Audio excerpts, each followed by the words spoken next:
এখন সন্ধ্যাবেলা চা বানিয়ে নিচ্ছি। যাবো আজকে একটু হাটে। তো চা বানিয়ে নিয়ে রেডি হয়ে সোজা চলে এসেছি দোকানে। ওখানে ছেলেকে ওর দিদুন আর আমাদের দিদুনের কাছে রেখে বেরিয়ে পড়লাম চা খেয়ে। এখন ভেজা বৃষ্টি ভেজা রাস্তা দিয়ে চলে এসেছি ফার্স্টেই মাছ বাজারে। এখান দিয়ে নিয়ে নিলাম পাবদা মাছ। আর বাজারে আসলে না খুব ভালোই লাগে, নিজের পছন্দ মতন সমস্ত কিছুই নেওয়া যায়। শ্বশুর মশাই আসে কিন্তু শ্বশুর মশাই বাড়িতে নেই, তাই আজকে আমি এসেছি।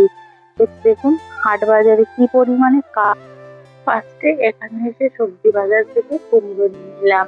কুমড়ো গুলো দেখতে খুব সুন্দর ছিল আর খুব টেস্টও ছিল, বাড়ি এসে রান্না করেছিলাম। এরপর দেখুন এখান থেকে হাঁটতেই ভয় লাগছিল। এখান থেকে কিছুটা শশা নিয়ে নিলাম।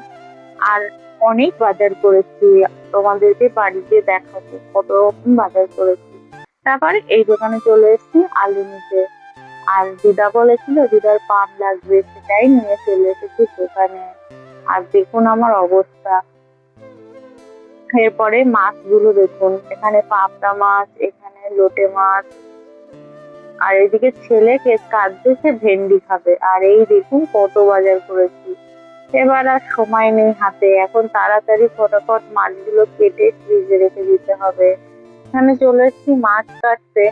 এই যে লোটে মাছ, এখানে আমার মাছের ডিম, আর রয়েছে এখানে আলাদা করে আবার একটু লোটে মাছ রেখেছি আর পাবদা মাছ। এখন রাত্রে করে নিয়েছি পাবদা মাছের ঝোল।